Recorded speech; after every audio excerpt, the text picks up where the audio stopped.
Hello students, मेरा नाम है विवेक और आप देख रहे हैं एजुकेशनल ईज़र। आज का हमारा टॉपिक है क्लास 10th का पाठ 4 द्विघात समीकरण का अभ्यास 4.2 का कुछ सवाल हम लोग आज पढ़ेंगे। ठीक है, जिन्होंने पिछला 2 वीडियो नहीं देखा है उनको मैं बता दूं कि मैथ यानी गणित के पूरे चैप्टर पूरे पाठ का जो प्लेलिस्ट है उसका लिंक डिस्क्रिप्शन में है। उसमें इसके पहले के 2 पार्ट का वीडियो है, आप उसको पहले देख लें, क्योंकि इसमें हम लोग द्विघात समीकरण को हल करेंगे। तो जिनको जिनको वो सारी चीज़ें नहीं आती तो कृपया पहले आप वो वीडियोस देखकर अच्छे से समझ लें। ठीक है, तो शुरू करते हैं। इस क्वेश्चन में क्या कह रहा है, एक समकोण त्रिभुज की ऊंचाई उसके आधार से 7 सेंटीमीटर कम है। तो समकोण त्रिभुज कैसा होता है, ऐसा होता है जिसमें एक कोण कितना डिग्री का होता है, 90 डिग्री का। ये आधार होता है, ये ऊंचाई होती है, ठीक है, और ये आपका कोण होता है। तो सवाल क्या कह रहा है, सवाल कह रहा है कि ऊंचाई आधार से 7 कम है।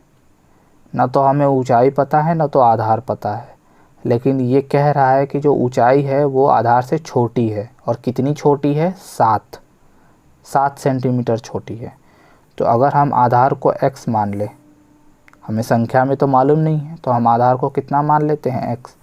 तो ऊंचाई कितनी कम है, 7 कम है ना, तो x में से कितना घटा दोगे, 7 घटा दोगे। समझ में आई बात। अगर वो कहता 15 ज़्यादा है, ऊंचाई आधार से 15 ज़्यादा है, तो जब हम आधार को x मानते तो इसको हम ज़्यादा है यानी प्लस कर देते, यानी x + 15 कर देते। ज़्यादा में प्लस करते हैं, कम में माइनस करते हैं, तो आप समझ ही रहे होगे। और कर्ण का मान 13 है, यानी कर्ण का सीधा सीधा मान दे दिया है कि कर्ण जो है 13 है।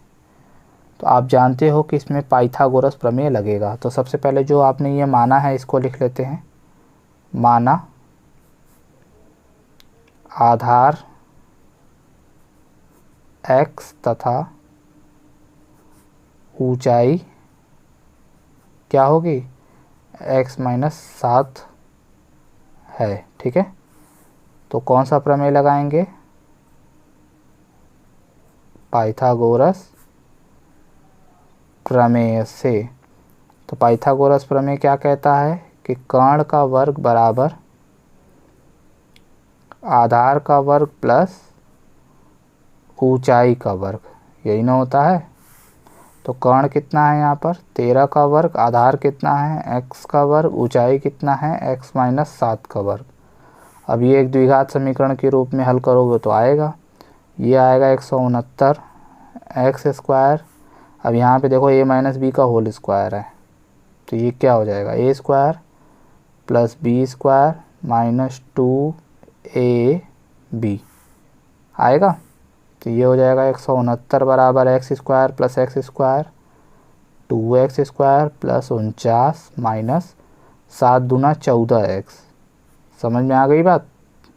अब क्या करेंगे, 169 को इधर ट्रांसफ़र करेंगे, तो ये इसका चिन्ह प्लस है तो इधर जाके माइनस हो जाएगा।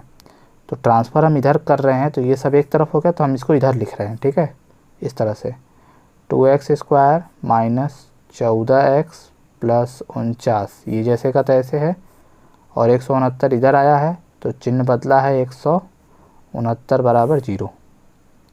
समझ रहे हो। तो ये मिलजुल के कितना हो जाएगा, 2x² - 14x। अब इसको घटाओ, 169 में से 49 जाएगा तो कितना आएगा, पहले तो ये संख्या छोटी है, संख्या बड़ी है, तो माइनस का चिन्ह लगेगा, और इसको घटाओगे तो तुम्हारा 120 आ जाएगा। बात समझ गए। अब इन सब में से कॉमन ले लो, कॉमन मतलब उभयनिष्ठ। क्यों, क्योंकि ये सब 2 से विभाज्य है इसीलिए। तो 2 कॉमन ले लेंगे, तो यहाँ कितना बचेगा, 2 से भाग दोगे तो x², यहाँ पे कितना बचेगा 7x, यहाँ पे कितना बचेगा 60। समझ रहे हो कैसे किया जा रहा है। तो अब ये 2 जो है गुणे में है, यहाँ जाएगा तो बटे में, तो वो भी 0 हो जाएगा। तो आपको अंततः एक द्विघात समीकरण मिल गया। अब सिर्फ इसको हल करना है। तो हल करने का तरीका पता है, 60 को ऐसा तोड़ो जिसको जोड़ने या घटाने पे 7 आए। तो 60 को आप तोड़ सकते हो 12 पंजे 60, यानी 12 पंजे 60 होता है, और 12 में से 5 घटाओगे तो 7 भी आ जाएगा, यानी 7 की जगह पे 12 माइनस 5 लिख सकते हो, है ना। इस तरह से बात समझ में आ रही है। अब x का गुणा और माइनस का गुणा दोनों में करेंगे, ठीक है। तो जब गुणा करोगे तो क्या मिलेगा, x square minus 12x plus minus का माइनस में गुणा होगा तो प्लस 5x माइनस 60 बराबर 0। तो इसका जोड़ा बना लिए, तो इन दोनों में से कॉमन क्या है x, तो यहाँ क्या आया x माइनस 12, इन दोनों में से कॉमन क्या आया 5, तो 5 से दोनों में भाग दोगे तो x माइनस 12, ठीक है। तो x माइनस 12 को बाहर ले लिए तो क्या बचेगा x प्लस 5। तो अब ये दोनों का गुणनफल 0 के बराबर है, तो इन दोनों में से कोई एक 0 के बराबर होगा। तो ये मान लो 0 के बराबर नहीं है, क्यों, क्योंकि ये योग हो रहा है, तो दो संख्याओं का जोड़ 0 होना मुश्किल है, तो इसी को 0 के बराबर करते हैं, ठीक है। तो यहाँ से हमको मिला x का मान 12, यानी आधार जो है आपका कितना होगा 12 होगा, और ऊंचाई आपकी कितनी होगी x माइनस 7, यानी 12 माइनस 7 यानी 5। तो आप लोग समझ गए होंगे ये सवाल किस तरीके से किया गया है, ठीक है। अब हम लोग अगला सवाल देखते हैं। अगला सवाल थोड़ा सा समझना है। कह रहा है एक कुटीर उद्योग एक दिन में कुछ बर्तनों का निर्माण करता है, ठीक है, कुछ बर्तन का निर्माण करता है। एक दिन ऐसा हुआ कि प्रत्येक नग का निर्माण का लागत, यानी एक नग, प्रत्येक का मतलब एक नग के निर्माण का जो लागत है उस दिन के निर्माण किए गए बर्तनों की संख्या का 2 गुने से 3 अधिक है। यानी एक नग का जो लागत है वो बर्तनों की संख्या का 2 गुना, तो बर्तनों की संख्या तो हमें पता ही नहीं है, तो बर्तनों की संख्या को हम मान लेते हैं x, तो उसका 2 गुना में 3 जोड़ने पर जो संख्या आएगी वही है प्रत्येक नग के निर्माण की लागत, यानी मूल्य, ठीक है। और उस दिन कुल निर्माण की लागत है 90 रुपये। तो आपको बर्तनों की संख्या और प्रत्येक निर्माण की लागत या प्रत्येक नग का लागत यानी मूल्य पूछ रहा है। तो सबसे पहले हम मान लेते हैं कि माना उस दिन निर्मित बर्तनों की संख्या कितनी है x है, कितनी है x है, उस दिन x बर्तन बने, ठीक है, ऐसा मान लिया गया।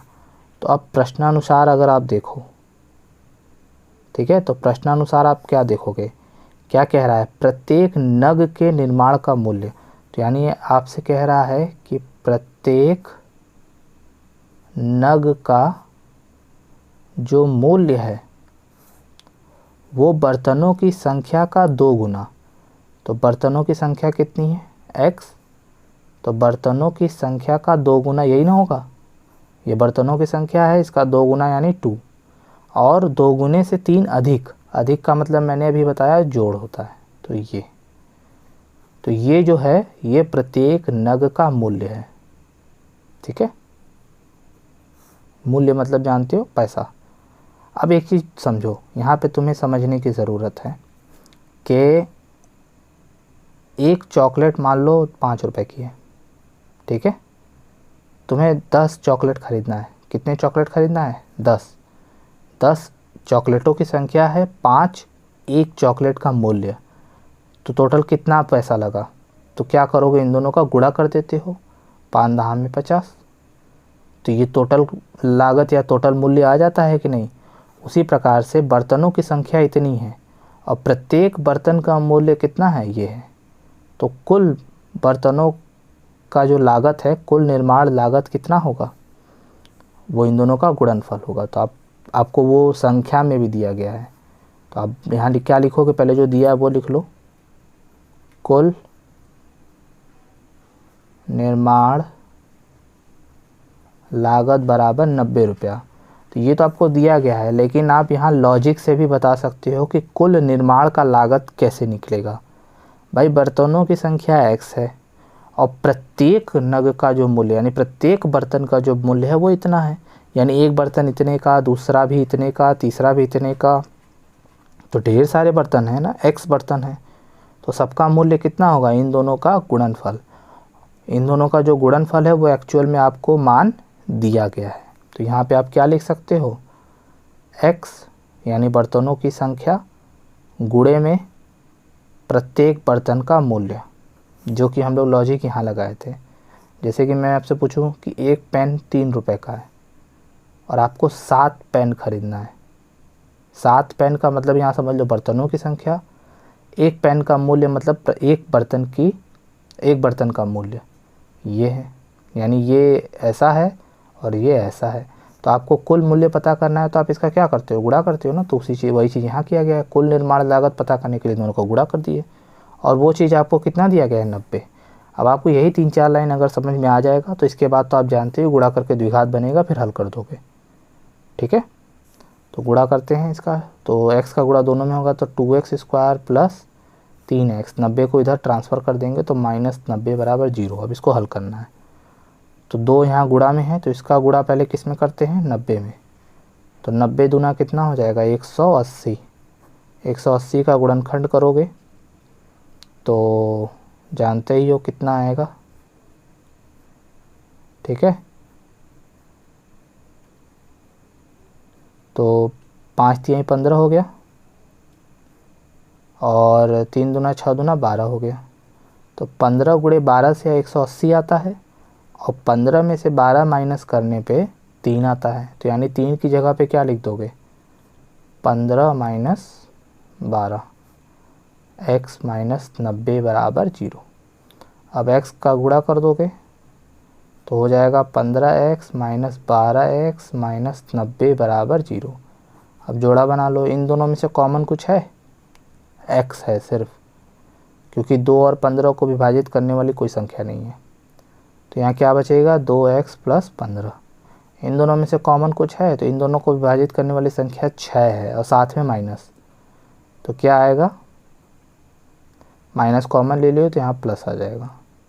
अब ये जो दोनों कोष्टक बराबर है इसको क्या करोगे आप, बाहर ले लोगे तो क्या बचेगा, ये और ये, यानी x माइनस 6 बचेगा।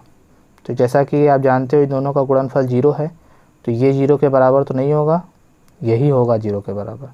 तो इसको 0 के बराबर कर लेते हैं, यानी x माइनस 6 बराबर 0, यानी x बराबर 6। तो x किसको माने थे, बर्तनों की संख्या को। तो बर्तनों की संख्या कितनी थी, x, यानी 6 बर्तन उस दिन बने थे। और आपको प्रत्येक नग का मूल्य भी पूछ रहा था यहाँ पर, प्रत्येक नग का लागत यानी मूल्य। तो प्रत्येक नग का लागत तो वो कितना था, बर्तनों की संख्या का 2 गुना से 3 ज़्यादा। तो अब इसमें मान रखो तो यहाँ 6 रखोगे तो 6 दूना 12 प्लस 3, यानी कितना आएगा, 15। तो ये 15 रुपया हो गया। तो जो पूछा था वो आपको पता चल गया। उम्मीद है कि आपको ये सवाल समझ में आया होगा। ये सवाल पॉज करके नोट कर लो और जैसे मैंने आज को क्वेश्चन बताया है उसी तरीके से ये सवाल प्रैक्टिस कर लेना। ठीक है, उम्मीद करता हूँ आपको वीडियो समझ में आया होगा। वीडियो अगर समझ में आया है तो वीडियो को लाइक कर दीजिए, चैनल को सब्सक्राइब नहीं किया है तो सब्सक्राइब कर लीजिए, बेल का आइकन प्रेस कर लीजिए। अगर आपको वीडियो में कुछ समझ में नहीं आया है या वीडियो के बाहर कोई बात आपको समझ में नहीं आ रही है तो आप कमेंट में मुझे ज़रूर पूछिए, मैं आपको ज़रूर उसका जवाब दूंगा। ठीक है, प्रैक्टिस करते रहिए, मेहनत करिए। हम लोग मिलेंगे नेक्स्ट वीडियो में। Thanks for watching.